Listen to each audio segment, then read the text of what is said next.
Так, у гэтым месяцы у Ельскім лясгасе пройдзе паляўнічы фестываль «Чорная стежка». Летний и осенний – это самый большой сезон, расширенный сезон охоты, где можно охотиться как на нормируемые животные.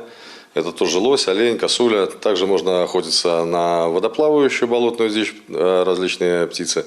И также можно охотиться на ненормируемые виды охотничьих животных. Это такие как зайцы, беляки, русаки, куница, лисица. Ну, понятно, нежелательные виды, так называемые, к которым относится волк, янтовидная собака, бродячие собаки, которые можно добывать законно при проведении охот. У Гомельскай вобласці створаны ўсе неабходныя умовы для развіцця паляўнічага турызму. Апрача шырокай сеткі гаспадарак, для замежных і лакальных гасцей працуюць спецыялізаваныя аб'екты пражывання, так званыя дамы паляўнічага. Рэгіён мае магутную рэсурсную базу, багатыя ўгоддзі, трафейныя жывёлы, а таксама шматгадовы практычны вопыт у галіне захавання традыцый і вядзення паляўнічай гаспадаркі.